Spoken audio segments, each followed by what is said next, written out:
17 October শুক্রবার রাজধানীর ডেমরায় ৬৯ নং ওয়ার্ড বিএনপির উদ্যোগে নির্বাচনী গণসংযোগ করেছেন ঢাকা ৫ আসনে ধানের শীষ প্রতীকে এমপি পদপ্রার্থী আলহাজ নবিউল্লাহ নবী।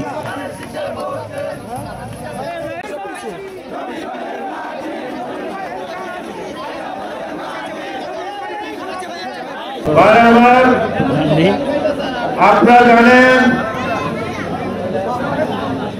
আগামী ফেব্রুয়ারি মাসে জাতীয় নির্বাচন অনুষ্ঠিত হতে যাচ্ছে। সেই নির্বাচনকে সামনে রেখে দেশনায়ক তারেক রহমান এবং আমাদের পার্টির চেয়ারম্যান ভারপ্রাপ্ত চেয়ারম্যান তারেক রহমান আমাকে নির্দেশ দিয়েছেন এই ঢাকা ৫ আসনে জনগণের পাশে দাঁড়ানোর জন্য আমার ধানের শীষ মার্কায় ভোট দেওয়ার জন্য নির্বাচনের মাঠে নেমেছি এবং জনগণের কাছে ভোট চাইতে এসেছি। ভাই আমার, আপনারা দীর্ঘদিন আন্দোলন করেছেন, সংগ্রাম করেছেন। সারা ঢাকা শহরে সবচেয়ে বেশি ঢাকা ৫ আসনে আন্দোলন হয়েছে। এই জন্য আমাদের ভারপ্রাপ্ত চেয়ারম্যান তারেক রহমান আমাকে এই দেওয়ানা থানা ঢাকা ৫ আসনে প্রার্থী হিসেবে গ্রিন সিগন্যাল দিয়েছে।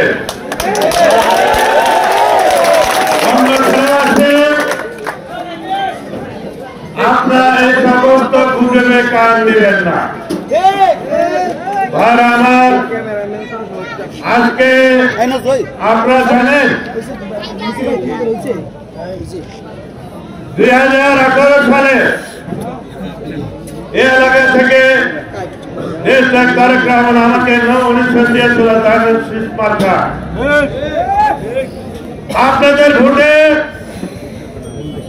2 ঘন্টার মধ্যে আমি ৬৯,০০০ ভোট পেয়েছিলাম। এই এলাকা থেকে আমি বিপুল ভোটে জয়যুক্ত হয়ে ইনশাআল্লাহ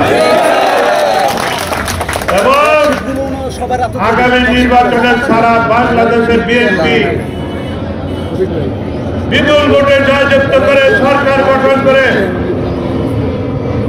বিএনপি ভারপ্রাপ্ত চেয়ারম্যান তারেক রহমান এদেশের প্রধানমন্ত্রী হবেন ইনশাআল্লাহ। 1000 ভোট যদি আমাকে দিতে পারে তাহলে বুঝতে হবে এই ঢাকা ৫ আসনের মানুষ পরিবর্তন চায়।